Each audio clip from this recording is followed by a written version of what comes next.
Hello everyone, this is your host Urvashi Chauhan. Welcome back to another episode of Courts Today by Livelaw, your one-step destination to all legal developments in the country. Let us start. Starting with an update on the NEET 2024 controversy. The Supreme Court was today dealing with 3 petitions filed challenging the NEET 2024 results. One of the petitions was filed by PhysicsWala CEO Alak Pandey, who claimed that the NTA's decision to award grace marks was arbitrary.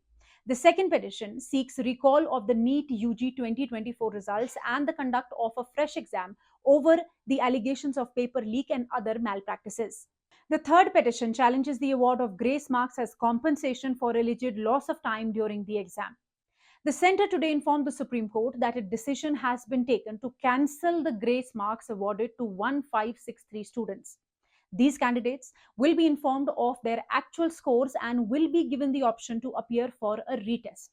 If those students do not wish to take the retest, their scores based on the exam held on 5th May will be taken into account.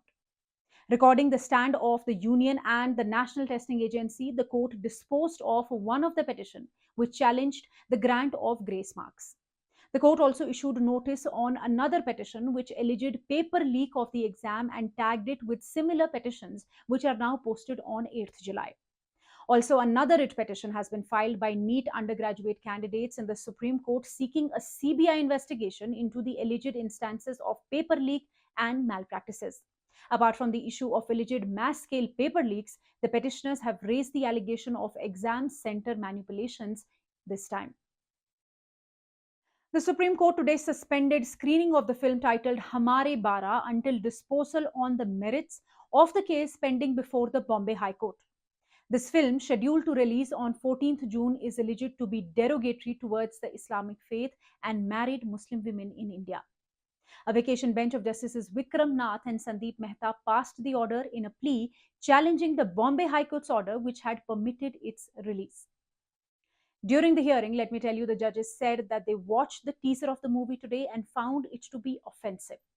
The petitioner has alleged that the trailer of the film is derogatory to the Islamic faith and married Muslim women in India. The petitioner moved to the Supreme Court challenging the High Court order which permitted the release of the film. Ultimately, the Supreme Court bench left it for the High Court to decide the case on merits and stayed the screening of the film till such time. The Supreme Court has today disposed of Delhi government's plea seeking directions to the state of Haryana for immediate release of water to the national capital, which, as you know, is facing a severe water crisis. While doing so, the court directed the Delhi government to approach the Upper Yamuna River Board, saying that the issue concerning sharing of Yamuna water between states is a complex and a sensitive issue. A vacation bench of Justices Prashant Kumar Mishra and Prasanna B. Varale added that the court does not have the expertise to deal with the issue of water sharing. The court also noted that this issue has become a part of recurring litigation and that a similar application was filed before the court in 2018 and subsequently a committee was appointed. Then also, the court had refused to issue any direction to the state of Haryana.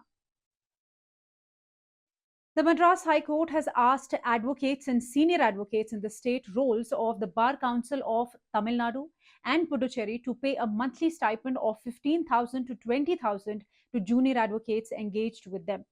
With this, the bench of Justices S.M. Subramanian and Justice C. Kumarappan has modified the direction issued yesterday to the bar associations in the state to pay this monthly stipend.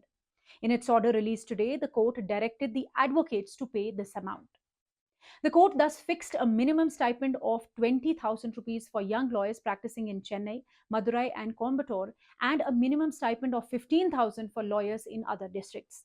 The court added that the amounts were fixed by taking into account the basic cost of living and the expenditure costs prevalent in the state. The court made it clear that it is the duty of every stakeholder in the legal profession to create an environment where every member feels valued and is treated with respect. And now an update on the Pune Porsche car accident case. The Juvenile Justice Board Pune today extended the remand of the teenager accused of driving the Porsche car involved in a collision which caused the deaths of 2 engineers to observation home till 25th June. The minor has been directed to undergo psychological assessment till 25th of this month. You already know that last month, the 17-year-old son of a prominent Pune builder, allegedly driving a Porsche Taycan under the influence of alcohol, lost control and hit a motorcycle, resulting in two fatalities. The car lacked number plates and the group had consumed alcohol before the accident. The court in Pune earlier sent the father and grandfather of the minor to judicial custody for allegedly pressurizing their driver to take the blame for the accident and wrongfully confining him in their house. And lastly, the Meghalaya High Court has observed that while deciding on bail, even a delay of 1 year in commencing trial under the POCSO Act, the gravity of the offence needs to be taken into consideration. The accused in this case was arrested in relation to a POCSO case and a charge sheet was filed against him in June 2023. The trial before the special court is still pending. The accused contended that as per the act, the trial should be completed in 1 year. And if there would be a prolongation of the trial, it would violate his liberty to defend the case and his right under Article 21 of the Constitution.